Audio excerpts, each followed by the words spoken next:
영숙님은 귀인 데이트에 당첨이 되셨죠? 그런데 늦잠을 자면서 상처를 바람을 맞췄습니다. 그렇다면 영숙은 왜 낮잠을 잤을까요? 충분히 자신이 귀인 데이트를 한다는 것을 알고 있음에도 말입니다. 이럴 때 영숙님은 영식 앞에서는 굉장히 밝게 반응하고 아싸라고 한다거나 하트를 먹여주는 등 적극적인 모습을 보였죠. 그런데 왜 정작 다른 사람을 만날 수도 있는 귀 앞에서는 마치 몸이 꺼져버린 것처럼 잠을 잤던 걸까요? 저는 오늘 영숙님이 문제가 없다고 감싸려고 하는 것은 아닙니다. 약속을 놓친 건 분명히 잘못이죠. 그 부분에 대해서 상철님께 사과를 하는 것도 맞고요. 다만 어떤 사람 같은 경우는요, 보통 사람과는 조금 다르게 감정이 먼저 현실을 만들고 그 감정선에서 벗어난 현실은 현실 앞에서는 이상하게 동력이 꺼지거나 회피하는 케이스들이 있습니다. 어쩌면 영숙님 또한 그러한 케이스로 이해를 할 수 있지 않을까요? 이번 시간에는 영숙님의 늦잠을 통해서 사랑에서 감정이 현실을 앞질러버리는 사람들의 구조를 한번 살펴보려고 합니다. 그렇게 보게 된다면 영숙님을 정당화할 수는 없지만 왜 영숙님이 이렇게 행동했는지 이해할 수 있지 않을까요? 시작하기 앞서 구독과 좋아요 하이프 가볍게 부탁드립니다. 자, 영숙님에 대해서 좀 이야기를 해보려고 합니다. 상당히 독특한 면모를 보여주고 계시죠. 상철님과의 어떤 귀인 데이트를 낮잠을 자면서 빼먹는다거나 상당히 독특한 모습을 보이고 계신데, 자, 이러한 영숙을 이제 그러면 어떻게 우리가 이해를 할 수 있을까요? 저는 영숙에 대해서 다음과 같이 표현을 하고 싶습니다. 뭐냐면 감정으로 된 현실을 사는 사람들이 있어요. 그렇다고 해서 그 사람들이 이상하다는 건 아닙니다. 다만 세상을 보는 시선이 조금은 우리가 다르게 독특할 수 있어요. 나는 솔로라든가 수많은 연애 프로그램에 나왔던 이 출연자들의 특징은요, 내가 어떤 사람들을 만났을 때 그 사람이 어떤 현실에서 살고 있는가를 1차적으로 판단을 합니다. 가령 영철과 영자님도 동시에 영철님과 영자님이 되게 잘 되는 듯한 느낌을 보이지만 영자님이 귀여운데 고민이다 라고 하는 것처럼 계속해서 조율이 나가요. 내 마음과 실제로 그 사람이 어떤지, 그리고 그 사이에 어떤 현실이 껴있는지, 내가 그걸 감당할 수 있는지를 계속해서 판별에 들어간다면, 영수님 같은 경우는 일화 때 자기소개를 하셨던 그 부분도 그렇고 그 부분이 거의 빠져있는 것처럼 느껴질 때가 많단 말이죠. 난 이 사람이 좋아, 난 이 사람이 마음에 들고, 그러면 그게 전부야 라고 하는 것처럼 모든 현실적 제약이나 그런 것들을 그냥 쫙 가로질러 버려요. 그냥 밀어버리는 거죠.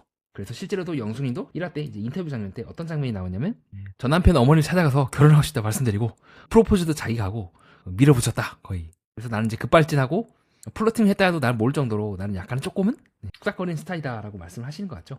그래서 안 친하지만 설레는 느낌이라고 하는 등 굉장히 독특한 말을, 그리고 동시에 이러한 그리한 말은 나 그때 뚝딱거리고 앉아있네라는 말은 뭔가에 몰입하면 지켜본다거나, 내가 이렇게 행동이 되나, 내가 이 사람과 정말 잘 될 수 있을까, 여러 가지 어떤 요건이 있을까 라는 부분이 머릿속에서 밀려나 버리는 거죠. 즉 감정이나 이 사랑이 확 빠지게 되면은 다른 주변의 현실적이라든가 그런 것들이 다른 사람과 다르게 밀려나 버리는 겁니다. 다른 사람들은 거기를 기반으로 생각을 하는데, 정의인도 그렇고 내가 자녀가 있고, 그래서 그 자녀를 잘 키울 수 있을까, 어떤 남자를 만나야 될까라고 해서 어느 정도 나와 맞을 수 있고 안 맞을 수 있는 사람들을 범위를 정해나가고 그걸 좁혀나가는 특징을 가진다면, 우선 영수님은 감정을 빠져들고 보는 거예요. 그냥 그것을 현실에 이식하듯이 이제 도입하려고 하는 거죠. 완전히 이제 반대로 흘러가는 거죠.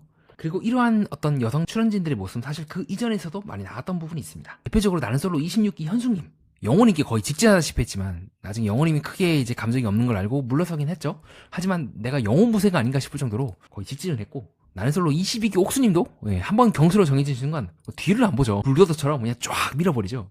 27기 영수님도 조금 비슷했죠. 당시에 영수님에게 관심을 가졌고 거의 진짜 직진하다시피 쫙 밀었지만 결국 영수님이 자기를 이제 거부하자 물러났던 경험이 있기도 하는 등, 일반적으로 이와 같이 또 현실적인 요건에 위에 서서 고려하는 것이 아니라 마치 그 부분이 빠진 것처럼 그런 이제 모습을 보이면서 사랑을 향해 쫙 이제 관통하는 스타일이 있어요. 실제로도 약간 흥흥에 이어서 춤을 춘다거나 하는 등 약간은 좀 감정으로, 느낌으로 세상을 살아가는 느낌을 저는 많이 받았고, 그것이 이번에 영숙님이 왜 이제 골아 떨어지셨는지에 대한 설명이 될 수 있지 않나 보고 있습니다. 무슨 말이냐면요, 영숙님 입장에서는 귀인 데이트는 어떤 데이트일까요? 지금 당시에 1화랑 2화 기준으로는 관심 있는 영식님이 나올 수도 있지만 아닐 수도 있어요. 그럼 영숙님 입장에서는 최종적으로 뭐 누구랑 이제 최종 커플이 될지는 알 수가 없지만 그 영수가 될 수도 있고 영식이 될 수도 있지만 1화 때랑 2화 때와의 기준만 놓고 봤을 때는 저는 영숙님이 현재까지 가장 1순위로 우선순위에 두고 있는 사람, 그리고 실제 그 가든 파티 때의 데이트 모습이라든가 빵 터진 거나 뭔가 이렇게 아싸 하는 등 하는 모습들이 저는 조금은 이게 아직은 영식에게 더 큰 관심이 있다고 보고 있습니다. 그렇게 보게 된다면 내가 귀인 데이트를 했는데 그렇게 나랑 별로 관심 없는 사람이 나와. 그럼 일반적으로는 좋든 싫든 그래, 내가 지금은 A에게 관심이 있지만 B나 C도 한번 알아볼까라고 나오게 된다면, 이때까지 그 보여줬던 영숙님의 모습이나 특징상 한 번 누군가가 딱 좁혀지게 된다면 그 외의 것들을 보려고 할까요? 저는 안 보지 않을까. 거의 옆을 안 보고 그냥 불도저처럼 그냥 밀어버리지 않을까 하는 생각을 하고 있습니다. 그런 측면에서 봤다면 귀인 데이트는 사실 영순이 입장에서는 굳이 내가 나가야 될까? 실제로 정말 그런 이유로 우리가 영숙님의 무의식을 단정할 수 없지만 조금은 이제 정신분석이라고 하는 어려운 시선을 조금 대입하게 된다면 그렇게도 볼 수 있지 않을까라는 것이 현재까지 저의 생각이기도 합니다. 정신분석적 시각으로 봤을 때 좀 이런 경우가 되게 많아요. 알면서 우리가 뭐라고 하죠? 나도 모르게 어떤 길을 가는데 그 길에 조금 불쾌한 기억이 있어. 그럼 나도 모르게 이제 피하려고 한다거나. 근데 사람들이 물어보는 거예요. 야, 거기로 가면 되게 빨리 갈 수 있는데 너 왜 맨날 거기에 피해? 라고 했을 때 표면상 우리 의식은 그냥 뭐 좀 불편해? 라고 하지만 실제로는 그 길에나 거리에 관련된 불쾌한 기억이 있게 된다면 무의식적으로 그 불쾌한 기억을 떠올리는 것 자체를 지워버릴 수 있는 것처럼 저는 영숙님이 조금 독특한 분이 하더라도 이런 식으로 약속을 이제 빵꾸를 낼 만큼 경험 없는 사람은 아니라고 보고 싶거든요. 나름대로 제작진에서도 출연진들을 섭외한 데는 근거를 바탕으로 섭외를 했고 그럼에도 불구하고 그녀가 이런 행동을 했다는 것은 마치 이상하게 학창시절 때 수업만 시작하면 화장실에 가려고 하는 사람이라거나 아니면 자기도 모르게 끊임없이 지각을 무의식적으로 계속하는 사람이라거나 좀 그런 케이스에도 해당이 될 수 있지 않을까라고 저는 생각을 해봤던 것 같습니다. 물론 실제로 정말 그런지는 영숙님과 어떤 이제 분석을 거쳐야지만 가능한 얘기긴 한데 아직까지는 저는 그렇게 이제 추측을 해보고 있고요. 반대로 이 데이트 때 영식님이라든가 아니면 뭐 또 다른 염두에 두고 있는 뭐 영수라든가 경수라든가 이런 분들이 또 나올 수 있다는 걸 알게 된다면 조금 다르게 흘러갈 수도 있지 않았을까. 마치 굉장히 중요한 약속을 앞에 두고 저도 여러 번 이제 잠에서 깨어난 경험이 있거든요. 그렇게 어떻게든 지각을 하지 않으려고 이제 나름대로 발버둥을 쳤던 거죠. 그렇게도 이해를 해볼 수 있지 않을까 하는 것이 현재까지 저의 생각이기도 합니다. 네, 밀턴 에릭슨의 심리치유 수업이라고 하는 책에서 이제 다음과 같은 사례가 나옵니다. 지각생 N의 이제 사례라고 나오게 되는데요. 굉장히 우수한 여학생이 자꾸 지각을 하는 거죠. 그때 밀턴 에릭슨 지각을 하는 그 여학생의 힘을 다른 방식으로 이제 전환을 함으로써 지각하는 습관을 이제 고쳤던 사례가 나오게 되는데요.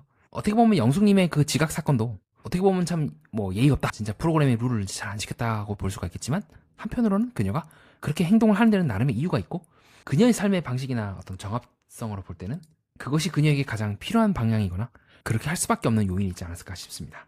물론 그렇다고 해서 바람맞은 입장이 정당화되는 건 아니에요.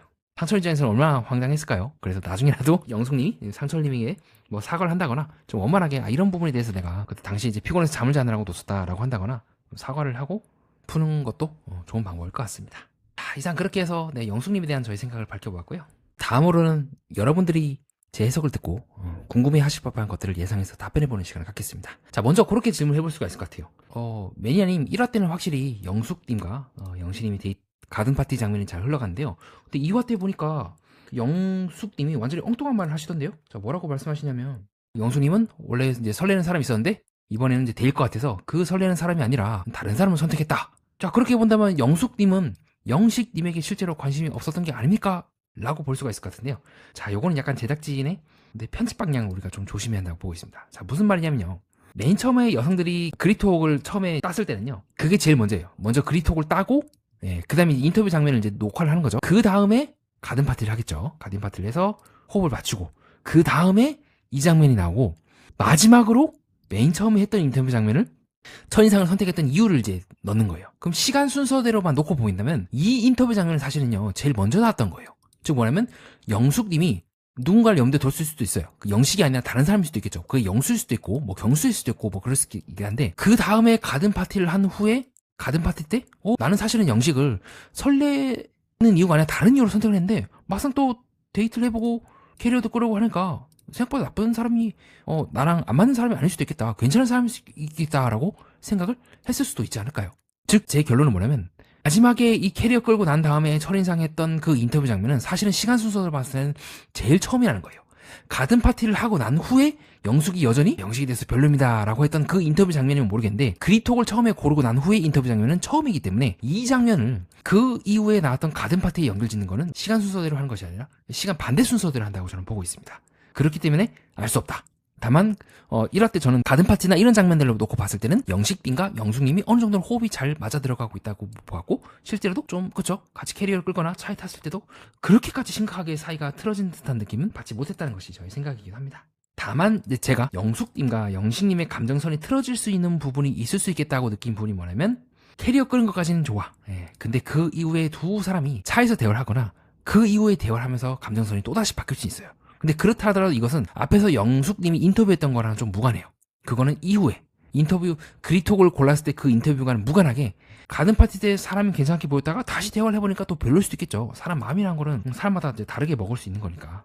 현재까지 저는 이제 그렇게 보고 있기도 합니다. 네, 그래서 차에서 대화하는 장면 이후로 영식과 영숙이 뭔가 이 따로 대화하는 장면이 아직은 안 나오는 거 봐서는 조금 이 관계는 유보적으로 봐야 될 것 같아요. 다시 한번 두 사람이 데이트를 한다거나 그것을 통해서 우리가 조금 더 좁혀볼 수가 있지, 2화 때까지 장면만 놓고 봤을 때는 인터뷰 때 그렇게 얘기했으니까 영식에게 관심이 없다, 실제로 설레는 사람은 다른 사람이다 라고 하는 거는 조금은 시간 순서가 안 맞다고 저는 보고 있습니다. 그런 측면을 봤을 때 이제 영식을 선택하는 거는 설렘이 아니라 안전한 선택이었다 하는 그 발언을 저는 시간 순서대로 조금 엄밀하게 구분해 봐야 한다고 보고 있습니다. 처음에 그리톡을 고르면서 영숙이 영식을 고른 최초의 이유는 설렘이 아니라 다른 결의 사람을 알아보자 였을 수도 있겠죠. 다만 그 선택은 가든파티 전이었고 실제로 영식을 마주한 뒤에는 반응이 설렘 쪽으로 바뀔 수도 있다고 보는 입장이기도 합니다. 다음으로는 이제 감정으로 된 현실을 산다. 자, 이게 무슨 말인지 조금 어려운 것 같습니다. 다시 한번 설명을 해주십시오 라고 궁금해 하실 것 같습니다. 저는 이제 여러 가지 여성 출연자들 앞에서 예시를 들었는데요. 특히 현숙님 등 이제 제 기준으로 봤을 때는 좀 감정으로 된 현실을 사는, 현실적인 듯 하면서도 남녀 간의 감정 앞에서는 감정으로 이제 현실을 이제 밀어붙이는, 이 말은요, 현실 감각이 없다는 뜻이 아니라 감정이 먼저 선 후에 그 감정을 따라서 현실을 조정하는 유형이라고 저는 보고 있습니다. 현실 감각이 없다는 뜻이 아니라 우선순위가 다른 거죠. 일반적으로는 현실을, 감정을 고려를 하면서 들어간다면 이분들은 먼저 감정을 딱 잡고 그 다음에 이제 현실을 그에 맞춰서 조정하는 걸로 보시면 돼요. 저는 현숙 앞에서 설명드렸던 이런 분들이 이제 충동적이라고 보진 않습니다. 다만 방송에 나오는 그 장면에서 봤을 때는 현실 조건을 조율하거나 고려를 하면서 들어가기보다는 감정이 먼저 튀어나오는 패턴으로 보였던 것 같습니다. 다음으로는 이제 영숙님에 대해서 매니아님은 이제 관심 없는 사람이 나오면 굳이 나가야 될까라고 영숙님의 심리를 한번 추측해 보신 적이 있는데요. 그러면 이제 관심 없는 사람과의 약속은 안 지켜도 된다는 말입니까? 라고 생각을 하실 것 같습니다. 약속은 지켜야 됩니다. 저는 영숙님의 행동이 문제가 없다고 보진 않습니다. 아무리 그래도 기본적으로 프로그램에 출연하는 이상 그 약속은 지켜야 되죠. 그렇기 때문에 제 말은 그래서 괜찮다, 영숙이 문제가 없다라고 옹호하는 것이 아니라 왜 이런 비상식적인 행동이 나오는지를 한번 추측해 보자는 것입니다. 원인을 해석하는 것과 거기에 대해서 책임을 면제하는 건 이제 다른 문제죠. 그런 측면을 봤을 때 저는 이제 상철님과의 데이트가 불쾌했기 때문에, 상철님이 싫기 때문에 데이트 장면을 뺐다고 보는 것이 아닙니다. 다만 영숙님 입장에서는 내가 원하는 감정선과 다른 상황으로 갈 수 있다는 상황 자체가 무의식적으로 좀 부담이 되었을 수도 있지 않을까요? 정리하겠습니다. 영숙님의 늦잠은 분명히 아쉬운 행동이었습니다. 약속은 지켜야 하고 상철님 입장에서는 상당히 황당하지 않았을까요? 다만 저는 이 장면을 단순히 무책임하다로고만은 끝내고 싶지는 않습니다. 영숙님에게는 감정이 먼저 현실을 만들고 그 감정이 향하지 않은 방향의 현실은 뒤로 밀려나는 듯한 패턴이 보이거든요. 우리 관계에서도 비슷합니다. 누군가를 좋아하면 우리는 그 사람을 중심으로 현실을 다시 재배치합니다. 반대로 내 감정선과 맞지 않은 약속이나 관계 앞에서는 나도 모르게 미루거나 피하거나 몸이 무거워질 때가 있죠. 문제는 사랑이 감정만으로는 유지되지 않는다는 겁니다. 감정은 시작을 만들지만 관계를 지키는 건 약속과 책임입니다. 그리고 그 약속과 책임은 내가 관심 있는 사람에게만이 아닌 이 공동체 전체에 대해서도 적용된다고 보고 있습니다. 그렇게 영숙님이 앞으로 정말 좋은 사랑을 하려면 감정의 속도만큼이나 현실의 약속도 함께 존중해야 한다고 보고 있습니다. 이상입니다. 끝까지 봐주신 여러분, 구독과 좋아요 하이프 다시 한번 부탁드립니다. 댓글을 달아주시는 모든 분들께 진심으로 감사드립니다. 연애 프로그램과 인간, 세계의 이면을 구조적으로 해석하는 채널 매니아와 여러분은 뜻깊은 시간을 보냈습니다.